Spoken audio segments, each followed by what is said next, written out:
የነጻነት ታገዩ ማርከስ ጋርቬይ ባንድ ወቅት እንዲህ ብሎ ነበር። የታሪኩ የባህሉና የማንነቱ ዕውቀት የሌለው ህዝብ ስር እንደሌለው ዛፍ ነው። እውነት ነው። ያለፈውን ያላወቀ የነገውን መገንባት አይችልም። አንድ ጥያቄ እናንሳ። ቅርስ ስንል መጀመሪያ ወደ አእምሮአችን የሚመጣው ምንድነው? ያረጁ ህንጻዎች፣ የፈረሱ ግንቦች ወይስ የተሰባበሩ ጊዜ በላቸው ህንጻዎች? እውነት ቅርስ ማለት ይሄ ብቻ ነው? ለዘመናት እነዚህም በዋጋ የማይተመኑ የጋራ ሀብቶቻችንን እንዴት ስናያቸው ኖርን? እንደ ምንዳ ሽልማት ወይስ እንደ ዕዳ? የተወደዳችሁና የተከበራችሁ ተመልካቾቻችን በዚህ ርዕሰ ጉዳይ ላይ እየተነጋገርን አብረናችሁ ቆይታ እናደርጋለን። አብራችሁን ቆዩ።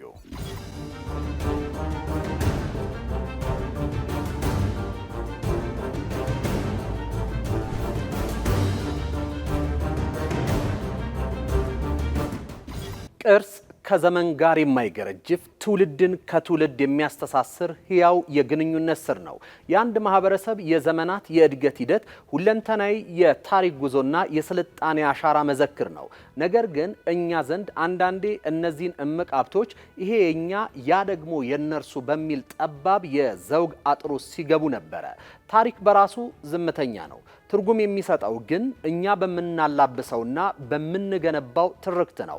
ዛሬ ላይ ይህንን ትርክት የምንቀይርበት ታሪክን ከዘመኑ አውድ ጋር በማየት የጋራ ማንነታችን በሚያጠናክር መንገድ የምንተረጉምበት የታሪክ ምዕራፍ ላይ ደርሰናል። የላሊበላ ውቅር አብያተ ክርስቲያናት፣ የአክሱም ሐውልቶች፣ የሐረር ጀጎል ግንብ ወይም ደግሞ የሶፍ ዑመር ዋሻ እነዚህ ቅርሶች ሃይማኖት አይደሉም።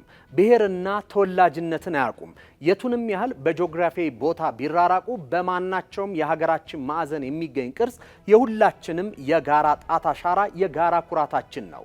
ከዕዳነት እሳቤ ወጥተን ቅርሶቻችንን እንደ ጋራ ምንዳ ስንቆጥራቸው ትልቅ ተአምር ይፈጠራል። ባለፉት ጥቂት ዓመታት የተመለከትነው ይህንኑ ነው።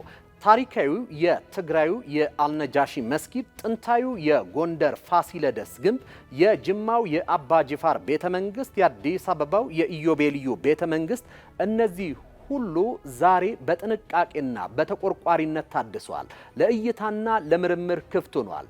እነዚህ እድሳቶች የተደረጉት ዘመናዊ ሲሚንቶን በመለቅለቅ እርሱን በማጥፋት አይደለም። ይልቁንም አባቶቻችን በተጠቀሙበት የኖራ፣ የአሸዋ፣ የተፈጥሮ ቀለምና የእንጨት ጥበብ የቀደመ ይዘታቸውን በጠበቀ መልኩ ነው። ይህ ማለት የትናንትናውን አሻራ ሳናጠፋ የነገን ተስፋ በቅርሶቻችን ላይ አንጸባርቀናል ማለት ነው። የቅርስ ጥበቃ ማለት ነባሮቹን አዋራራክፎ በሙዚየም ማስቀመጥና መመልከት ብቻ አይደለም። አባቶቻችን የታሪክ ተመልካቾች ሳይሆኑ የታሪክ ሰሪዎች ናቸው። እኛም የነዚህን ታላላቅ ቅርስ ገንቢ ልጆች ነን። ታዲያ እኛ ለነገው ትውልድ ምን አሻራ እያስቀመጥን ነው? የዚህ ጥያቄ መልስ ዛሬ በምናያቸው ዘመን ተሻጋሪ ስራዎችን መመለስ ጀምሯል። በቀድሞ አባቶቻችን ፍኖት እየተጓዝን የራሳችንን አዲስ ታሪክ እየጻፍን ነው። ቅርስና ቱሪዝም በአዲስ ማክሮ ኢኮኖሚ ተሳስረዋል። እንደ ማሳያም በሚከተሉት አራት ማዕቀፎች ከፋፍለን ማየት እንችላለን። የገበታ ፕሮጀክት፣ የኮሪደር ልማቶች፣ የአዲስ መዳረሻዎች፣ የመሰረተ ልማትና ቴክኖሎጂ ግንባታዎች ናቸው። የወንጭና የደንዲ የተፈጥሮ ገነት፣ የጎርጎራ ማራኪ የሐይቅ ዳርቻ፣ የኮይሻው ሀላላ ኬላ ታሪካዊ ግርማ የዛሬው ትውልድ ለነገው ትውልድ ያኖራቸው አዳዲስ ቅርሶች ናቸው። በአዲስ አበባ የተገነባው የአድዋ ድል መታሰቢያ ከየትኛው ማዕዘን የተወጣጡ አባቶቻችን በጋራ ያፈሰሱትን ደም የሚዘክር ህያው ሀብታችን ሲሆን የኮሪደር ልማቱ፣ የሳይንስ ሙዚየም፣ የእንጦጦና የአንድነት ፓርኮች መዲናችን የቱሪዝም ማዕከል እያደረጓት ነው። በደቡብ ምዕራብ ኢትዮጵያ በጨበራ ጩርጩራ የተገነባው የዝሆን ዳና ሎጅ እና በሶማሌ ክልል የሸበሌ ሪዞርት መገንባቱ የቱሪዝም አድማሳችንን ከመላው የሀገራችን አቅጣጫዎች ጋር ካስተሳሰሩት መካከል ናቸው። በቢሾፍቱ እየተገነባ ያለው በአፍሪካ ትልቁ ዓለም አቀፍ አውሮፕላን ማረፊያ ለጎብኚዎች ግዙፍ ድልድይ ይሆናል። በዚህም ቅርሶቻችን ከባዶ የኩራት ምንጭነት አልፈው ወደ ግዙፍ ማክሮ ኢኮኖሚ ሀብትነት እየተቀየሩ ነው።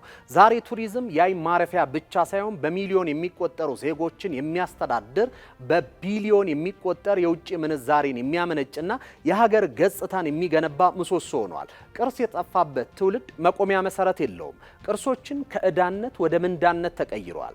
ነባሮቹ ተጠብቀውና ታድሰው አዳዲሶቹ ተገንብተው ለነገ ትውልድ የሚተላለፉበት አዲስ የታሪክ ምዕራፍ ላይ ደርሰናል። የቅርስ እውነተኛ ጥበቃ ያለፈውን መጠበቅ ብቻ ሳይሆን ነገንም መገንባት ጭምር ነው።